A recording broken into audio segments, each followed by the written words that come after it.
Essa semana eu compartilhei lá no Instagram um post que falava sobre burnout parental. E eu vi que tem muita confusão sobre isso. O que, na verdade, me parece bastante óbvio, porque no final das contas eu tô aqui fazendo exatamente o quê? Tentando ajudar você a se achar no meio desse mar de informações desconexas e erradas que a gente recebe de profissionais de saúde, das pessoas em geral, das coisas que a gente lê na internet, etc. Porque burnout parental seria uma coisa simples de se falar sobre, não é verdade?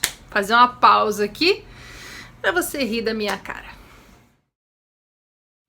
Quem me segue há bastante tempo vai me achar bem repetitiva, mas é importante eu começar relembrando como o burnout acontece. O burnout acontece quando há soma necessariamente de 3 fatores que são: 1, a sobrecarga alta, 2, um ambiente hostil, 3, uma inabilidade emocional da pessoa em lidar com uma sobrecarga muito alta num ambiente muito hostil. Beleza, aí vem alguém e dá o rótulo de síndrome do esgotamento profissional ao burnout e deixa tudo mais complicado, porque esse rótulo faz com que as pessoas entendam que a síndrome do burnout está relacionada exclusivamente com o trabalho. Eu vou problematizar algumas coisas aqui hoje, tá? Primeira problematização: a dona de casa, ela não trabalha? Porque que eu saiba, o trampo da dona de casa é duro, é pesado, é um trabalho pesado. Então já começa aqui o problema, quando alguém define que a síndrome de burnout é sempre resultado de uma vida corporativa, relacionada ao trabalho numa empresa, sendo sua empresa ou onde você é funcionário. E aí a gente acaba concluindo facilmente que, por exemplo, donas de casa ou camelôs nunca poderão ter um burnout. E nós estamos falando de uma cultura em que a gente vive, em que é extremamente complicado obter um diagnóstico de burnout, tendo tido burnout como resultado de uma vida corporativa. Você imagina uma dona de casa, ou um camelô, ou um estudante. Mas continuando. Então criou-se essa loucura de associar o burnout ao trabalho, o que faz com que seja também muito fácil de concluir e extremamente divulgado por aí que a culpa do burnout é o nosso sistema de trabalho como ele é hoje. Problematização número 2. Eu e o Joãozinho temos o mesmo cargo na mesma empresa, estamos sob o mesmo tanto de estresse. Eu tenho burnout, Joãozinho não. Essa interpretação de que a culpa do burnout é o sistema de trabalho faz com que eu então conclua que meu burnout foi culpa da empresa em que eu estava trabalhando. A empresa que foi abusadora, o chefe que foi escroto, o local onde talvez eu tenha estado sob assédio moral. Porque todo mundo que tem um diagnóstico de burnout passa pela fase de se culpar e passa pela fase de culpar a empresa. E quando você ouve, pesquisa, lê que é a síndrome do esgotamento profissional, é muito fácil concluir o que foi que aconteceu, certo? Minha empresa me causou essa doença. Porém, eu também falo muito aqui, para ódio de todos, passou uma moto, não vou desistir, senão eu perco o raciocínio, que quem tem burnout é vitimista. E de novo, não tô criticando, porque eu também sempre fui vitimista. Que já faz com que a gente traga um hábito emocional de culpar as pessoas e as circunstâncias da vida por problemas e dificuldades que a gente encontra na nossa vida. E isso faz com que a gente fique preso numa infantilidade que é a raiz do estresse. Se eu tive burnout e o Joãozinho não, a culpa não pode ser do trabalho. Para. Momento João Kleber. Calma, eu não tô falando que a culpa do seu burnout é sua. Calma.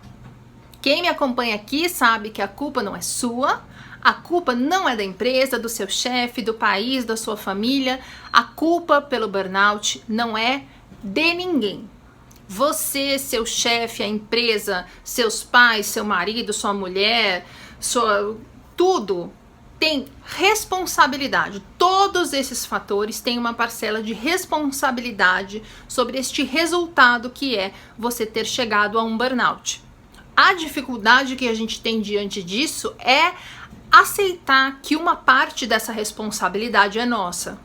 Isso quer dizer que eu acho que o sistema de trabalho funciona, é maravilhoso, super justo, as pessoas estão recebendo salários honestos, com sobrecargas baixas, para que elas possam ter saúde mental em dia, e todo mundo está muito feliz, porque o país, gente, está funcionando de uma maneira muito boa, azeitada, justa, mas não, eu não sou idiota.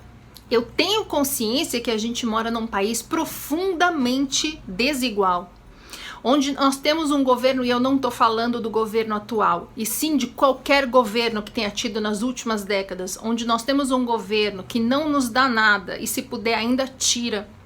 Nós estamos no meio de uma pandemia em que as pessoas estão sendo empurradas sem conseguir evitar rumo à miséria.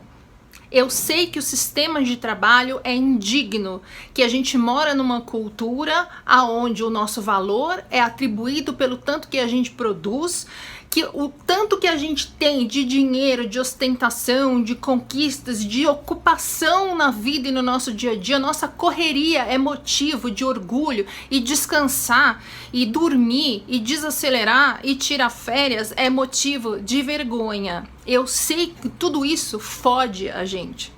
O que eu tô falando é que não adianta a gente colocar a culpa em nenhuma pessoa, fator, circunstância na sua família, no seu trabalho, e ficar passivamente reclamando em como você é azarado, como você sofre e a sua vida é dura.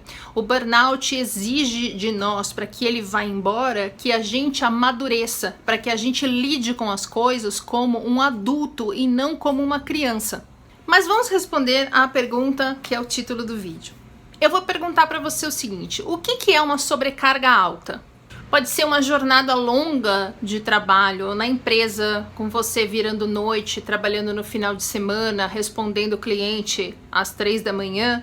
Pode ser você tendo que equilibrar essa jornada alta de trabalho com os afazeres da casa, com a carga mental que principalmente as mulheres têm quando estão inseridas num núcleo familiar, onde elas têm responsabilidades e tarefas. Mas pode ser também uma dona de casa com um filho pequeno e um nenê recém-nascido, por exemplo, porque o trampo é pesado.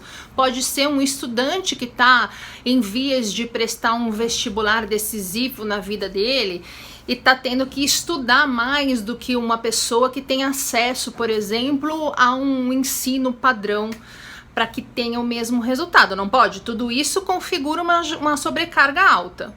E o que é um ambiente hostil? O ambiente hostil pode ser o ambiente da empresa em que você trabalha, que te submete a assédio moral, com um chefe que exige que você faça tarefas que não são suas, onde você é desautorizado, mas pode ser também uma família que esteja cobrando de um jovem que passe numa determinada faculdade, ou que desempenhe o papel que as pessoas esperam que ele desempenhe, e essa pessoa fique sendo cobrada ou constantemente criticada, jogada para baixo, comparada com outras pessoas, se sentindo mal. Pode ser também um ambiente de uma família onde essa mulher que tem filho recém-nascido é cobrada de performar o papel da mãe perfeita, que está sempre sorridente, arrumada, perfumada, com a casa impecável, servindo petiscos caseiros e saudáveis para as visitas, sendo que a realidade dela é ela toda vomitada, exausta, desesperada, descabelada, querendo jogar a criança num lugar onde ela não ouça o choro. Tudo isso é um ambiente hostil. E o que é uma inabilidade emocional em lidar com essa sobrecarga alta num ambiente hostil? Pode ser você com medo constante de perder o seu emprego, com uma síndrome do impostor, achando que não é bom o suficiente para performar a sua atividade dentro daquela empresa. É você talvez com medo de repetir o passado numa experiência anterior de emprego que não tenha sido legal para você.